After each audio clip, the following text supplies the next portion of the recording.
One of the most important, or not so important, if I may say, limiting beliefs is if I can't do it perfectly, I won't do it.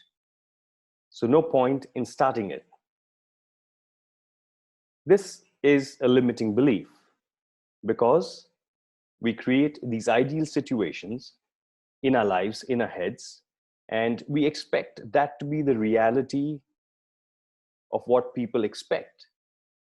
But people don't expect 100% the way you're thinking about it. All the more, what people are after is information, honest information.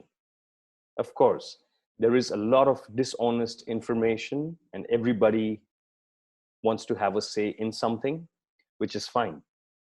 But that's where your intelligence, your IQ, and your most important part, common sense, comes of use. This belief of I can't do it perfectly, so I won't start, will not only restrict you from starting new projects or new journeys in life, it'll also stop you from evolving. It will be one of the main reasons for procrastination. So I have a solution for you. What I suggest is something like this. 0 is equal to 0. Am I right? Okay. 1 is equal to 1. Am I right? Work with me over here. 0 plus 1 is equal to 1. So in my calculation, and I hope this makes sense to you, one step is still better than 0. So start whatever you are thinking of or what has come to you and your intuition. And if you can see it being part of your future, do it. Just do it and let things unfold. Just like I am hosting this program or this live show for you. I know there are limitations, but you know what? It doesn't matter because I want to get the information out there to you. The quality, the fine tuning, I can always do in my second edition. But the important thing here is to get the message out there for two reasons. First reason for yourself, so you can build your confidence. And second reason for the people waiting there for you. If you take what I am sharing with you as an example, I know it's not 100% perfect. In terms of the audio quality, I know I'm not in a studio, I'm at home, so there's a lot of background noise. From a video production point of view, I know the video production quality can get better. But as I mentioned to you, the information I have, it needs to be shared for the greater good. And that is my purpose. That is why I do what I do. So even though getting a very high quality podcast and videocast to you is important, I know that this information is as important, if not more. So watch out for my second edition where I improve the quality and bring it to you in much easier systems and way to follow. If you have something within you that may assist someone to live a healthier and happier life or find purpose, don't wait till you get it 100%. Doing it at 80% is better than not doing it. So take one step, it's better than 0. Make one change, it's better than 0. Do 1%, it's better than 0. So just do it. Take the first step, make the first call, and do the undone. Evolve percent by percent. Enjoy the journey and the fears, the limiting beliefs that come up. Remember the buffet principle. Choose what you want, let go of what you don't want. The next topic, trap of the physical body. Oh my God, don't we all want to look good? Isn't that the first thing we do in the morning is make up, do our hair, make sure our face is looking good, cover the body. If you can't see the body, it doesn't matter, does it? Well, guess what? I've got good news for you. The physical body is one part of the sum of our spiritual, emotional, and mental bodies. Getting obsessed with the physical body is a trap, and you are walking into it. The first sign is getting obsessed with how you look and living your life based on looks alone. This will throw open a Pandora's box where your health won't be the priority. Your feelings won't be heard. Your needs will be ignored and your wants will be distorted. So try and understand the importance of balance. Go by the feelings. Listen to the spiritual, emotional, and mental bodies and work on balance between the bodies. How to do it? Go through my course notes, go through my voice notes, and you will be able to find tools which you can use to uncover the potential you have. Remember, you are your own body guru, the master of your own body. Once you move away from the trap of the physical body, you will be able to filter out the information that you need and be able to make informed choices based on your wants. How good does that sound?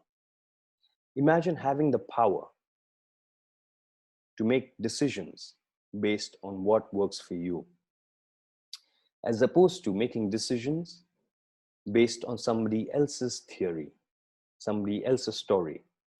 Why would you want to do that? Why would you want to eat somebody else's food when you can cook your own? 3 choices that we need to make in life. When we are faced with a decision, the 3 choices is yes, maybe, no. There might be a few in the middle, but predominantly yes, maybe, no. Making a decision can be a tough choice. Should I say yes? No? Should I do it? Should I wait longer? Or make a decision now? A number of questions, emotions run through our minds before we make a decision. And the more we have to win or lose, the tougher the decision. And at times, the decision is difficult. So I have another strategy for you. My answer could be yes, no, or maybe. Or I am not sure. Maybe I'm not sure. Based on this, introspect the 3 answers and see what feels right. Meditate and try the same strategy again. The more you practice, the better you will connect with your intuition. Should I wake up early in the morning? Yes, no, maybe. Let's look at these 3 options. Yes, if I wake up in the morning, what benefits will I get? I will have an energetic morning, I'll be healthier, and I will get more space in the day. Maybe. Maybe if I wake up in the morning, I might feel okay, but if I sleep in, I might feel okay. So I'm not sure. No. Why will I not wake up in the morning? Because I might want to sleep in. I might want to rest the body, rest the mind. So when I wake up, I'll feel energized. But out of these 3 questions with the answers, which one am I really, really connecting to? For example, I know if I wake up later in the morning, I usually have a more stressful day because I have a lot to do in less time. So based on my experiences in life, I have adapted the question and the answers to suit me. Does this mean I have a 100% wake up rate in the morning? No. There are some mornings where I do sleep in because I've had a longer night. I've done my recordings, I've done my meditations, because at that time, there is less noise in and around us. So in the same way, find the answer to your question, counsel yourself, and you will be able to find a much, much easier way of handling decisions. Change and the infinite possibilities. Now, change can be scary. Change sometimes makes us question what we have done in the past. Have I not been good enough? If I change now, does that mean I was wrong in the past? If I change now, will people wonder why I have changed? Have I been wrong? So that means I will have to apologize, and I don't know if I can, etc., etc. These are all, again, illusions, maya, limiting beliefs that come into our psyche. But is it really important? Or are you addicted to the change that we are moving towards? That's the question. Are you in love with the past, or do you want to be in love with the future? Remember, we can't change the future, but we can change how we adapt to the future. We can change what we do now so it can give us what we want in the future. For example, how many of you all have sat back in today's day and said, I wish I had done things differently? If it was the end of the world, what would you change in your life? And once you get that answer, you know exactly what to do for the next step. Every second, you are different. So you have the possibility to change if you want. What I said a second back has already changed. It's already been diluted. The choice is yours. Change does not need to be instant. It does not need to be all in or all out. Change is best done slowly and gradually, wherever possible.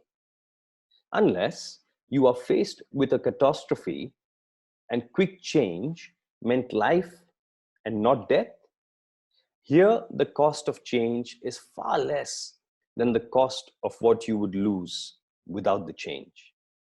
So once again, adapt to the situation. Change where you need to.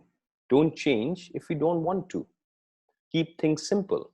But remember, whatever decision you make, you need to own yourself, or like I say, own our shit. Oos. Oos means own our shit. You do something, take responsibility, take a call, whether you want to do it again or you want to change the outcome and act accordingly. Do it because you want to, not because you have to. Own it. Own yourself. Own your shit. Make informed choices. Make choices based on your fundamental base rules. Remember the fundamental base rules? If not, please revise and be ready to live with it. No matter how hard it is, always back yourself. And in that process, be ready to win some and lose some. In losing, in the perception of losing, allow loss to be an opportunity to learn and correct that mistake, that flaw, so you may be stronger and wiser for next time. Be aware. You don't always have to learn from your own mistakes. The wise ones learn from others' mistakes and make decisions when they are in the zone or in the state of meditation. This conversation is not going to help you to get in that zone. Yes, it might be a trigger, but that trigger needs to be lit, and then you need to expand that. You need to move into that zone so you feel the power within. And like everything, you must practice knowing your intuition. Remember, head space, heart space, intuition space. Once you connect, with practice, you might make a few mistakes along the way, big deal. When you go to the gym or when you start a physical workout, if you work out with fear, you're going to create that fear and you're going to manifest it. But if you work out in a controlled environment, how good do you feel? In the same way, evolve in the brain, evolve in the spirit, and think from the heart. Thinking from the heart is very simple. Just practice it. Very important thing I want to share with you today is about science. Science is not the ultimate voice. Please get that out of your head. It's still a young religion, philosophy, and way of being. Modern science is very raw. A simple example is the research on 1 or 2% of the population. Now you tell me, how can you get data if you trial it on 1 or 2% of the population? I'm not saying science is wrong. I'm saying science is young. It's not the ultimate voice. So you must find your own voice. You must find your own answers. You must find it by going within, by learning from other people's mistakes, by going out to the universe and finding what it's trying to tell you. Science has its place and its principles. And what we hear and read about in the health and wellness industry is not even science. Most of the information you hear and see are more research papers funded by those specific industries that could benefit from that specific research paper. Now, there is no conspiracy here. I don't like or believe in conspiracy theories, even though I am aware of all the different conspiracies going on. The point is not this. The point is not to give it a tag or a brand. Simply put, science has its place. It's not the be all and end all. It's not researched, it's specifically for you. For example, if you went for a blood test, it'll tell you your blood protocols, but it'll also tell you that based on parameters, you have this condition. Did science stop to find out your emotional state of being, your genetic state of being? No. So how can it then be an accurate way of testing what is happening in your blood or in your body? You yourself will know your answers, and for that, self-awareness is important. Ever wondered why there is conflicting news every few months about what's good for us and what's not? Remember alcohol and its ever-changing daily requirement? How about coffee and its ever-changing list of benefits versus negatives? We don't even understand 1% of how the universe functions. So how are we going to know the accurate answers of what is good for us and what is not good for us? I remember a time in 2010 when I was in Australia. That's when I had my Body Guru Fitness studio.